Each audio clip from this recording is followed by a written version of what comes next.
සුබ දවසක් වේවා. ඉතින් ඔන්න මාස කීපයකට පස්සේ ආයෙත් වීඩියෝ එකක් අරන් ආවා. අපහසු මාස කීපයක් ගත කරලා දැන් ආයෙත් ආවා. ඉතින් මේ බබා ගේන රූම් එක පේන්ට් කරපු දවස. ඉතින් බබාට මුලින්ම මේ වගේ බොඩි සූට් මම 3ක් විතර ගත්තා. ඒ වගේම මෙන්න මේ විදිහේ ස්ලීප් සූට් 3ක් ගත්තා. මම වැඩි ගත්තේ නැහැ. මොකද කලින් බබාගේ එක්ස්පීරියන්ස් තියෙන නිසා, බබාලා ඉක්මනට ලොකු වෙන නිසා ගොඩක් මේවට මම සල්ලි යොදවුවේ නැහැ. මොකද බබා ලොකු වුණාම ටික ටික ගන්න මම ඒ සල්ලි තියා ගන්නවා. මේවා ඉක්මනට බබා ලොකු වුණාම අන්දන්න බැරි වෙනවා. දැනට මෙයාට අන්දන්න බෑ මාස 2යි. බොඩි සූට් අන්දන්න පුළුවන්. ස්ලීප් සූට් එක නම් බෑ. ඒ වගේම මම ගිය සැරේ එලිගන් ස්මෝක් එකෙන් ගත්තේ නැහැ පීස් එහෙම හැමදේම.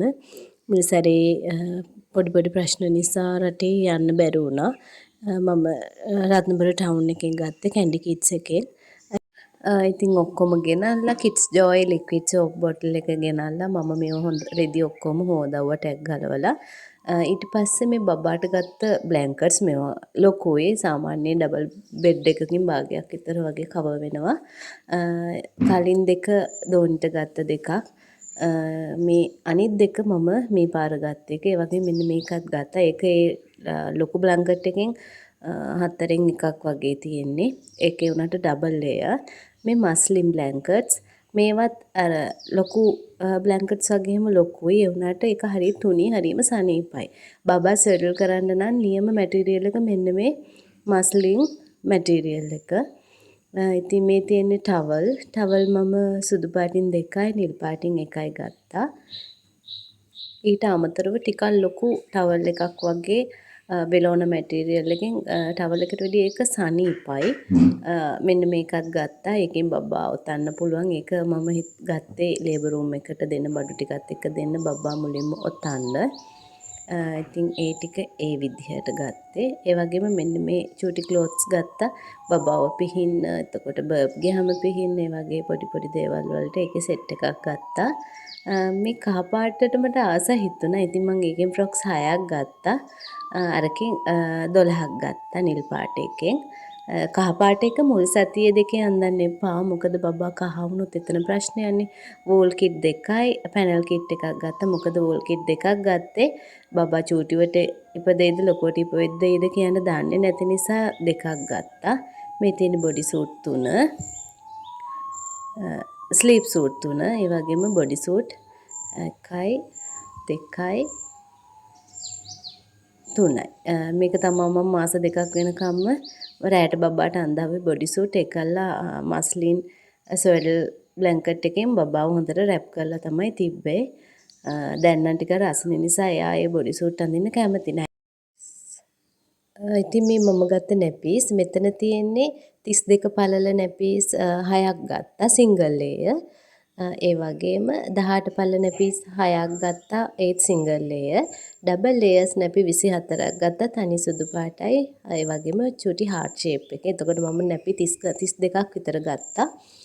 මෙන්න මේ විදිහට නැපි අඳනකොට බබාගේ යට තියෙන බ්ලැන්කට්ස් ඒ වගේම බෙඩ් එක තෙමෙන්නේ නැහැ. එහෙම අඳනවා නම් අනිවාර්යෙන් 32 පල්ල නැපි ඩබල් ලේයර් එක ගන්න ඕන. සිංගල් ලේයර් එක බෑ මේ විදිහට අඳන්න. ඉතින් මේ විදිහට තමයි මම ලොකු දුවට අඳවුවෙත්. එයාට මම ඩයපර්ස් පාවිච්චි කරේ මාස 2-3ක් ගියාට පස්සේ. පුතාට නම් ඉපදුන දා ඉඳන් ඩයපර්ස් මම පාවිච්චි කරා. ඉඳලා හිටලා නැපිත් දැම්මා. මාසෙන් පස්සේ වගේ තමයි නැපි ගොඩක් අඳවුවේ. නැත්තම් එයාට වැඩිපුර මම දැම්මේ ඩයපර්ස්. ඉතින් මේ විදිහට තමයි මෙන්න මේ නැපි එක අඳන්නේ. වගේම නැපි පින් එකක් මෙතනින් ගහන්න ඕන. බබා පෙරලෙනකොට මේ විදිහට අඳන්න බෑ නැපි. මොකද පින් එකක් අපි ගහන නිසා. ලේබර් රූම් එකට අවශ්‍ය ඒවා චූටි ෆ්‍රොක්ස් 4ක් ගත්තා. ඒ වගේම නැපිස් කීපයක් ගත්තා. මේ බෑග්ස් නම් සිප්ලොක් කියලා වෙනම ගන්න අවශ්‍ය නැහැ. අපි ගන්න බ්ලැන්කට් වලට මේ වගේ බෑග්ස් දෙනවා. ඒවා හොඳට සබන් වතුරින් හොදලා තදව්ව වේලලා ගත්තාම හරි. ඒ වගේම අර ලොකු ටවල් එක ඒකේ බබා ඔතන්න පුළුවන්.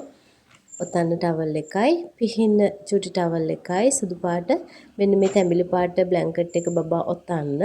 ඒ වගේම වෝල් කිට් එකයි තව පැනල් කිට් එකයි මේ ටිකම මම බෑග් එකට දානවා. ඉතින් මේ බෑග් එක තමයි ලේබර් රූම් එකට ඕන බඩු ටික දාන්නේ. මේ පෙකෙනි කටුව නම් අවශ්‍ය වෙන්නේ ප්‍රයිවට් හොස්පිටල් වලදී. ඒත් මම එකක් අරගත්තා.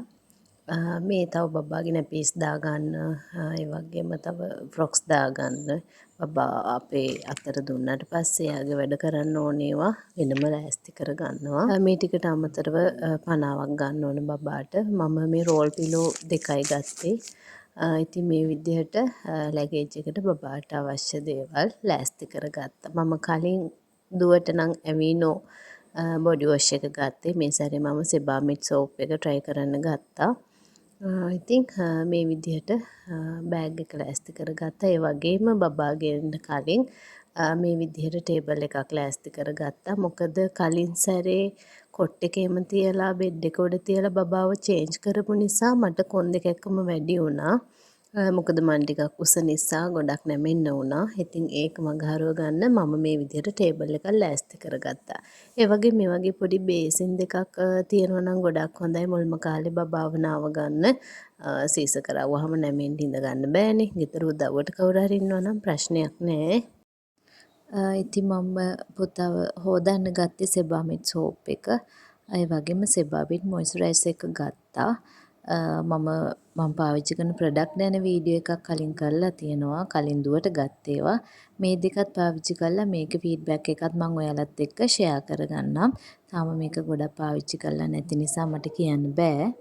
එක ඇත්තටම මම මේ වගේ එකකට ගිය සැරේ මම ගත්තේ ක්ලෝත් එක උඩින් තියෙන කොට් ෂීට්.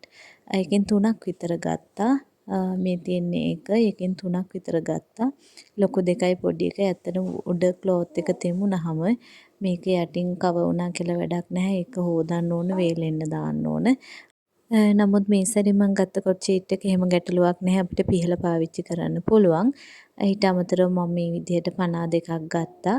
ඒ වගේම ගිය සැරේ මම ප්ලාස්ටික් ක්ලෝත් රැග් එකක් ගත්තේ. මේ සැරේ මේ වගේ ක්ලෝත් රැග් එකක් ගත්තා.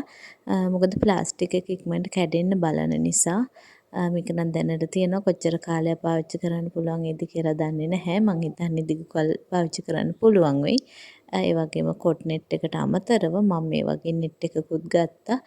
මොකද සමහර වෙලාවට පවර් කට් තියෙනවා. ඒ වෙලාවට බබා බිම තියලා මේ නෙට් එක අපිට දාන්න පුළුවන්.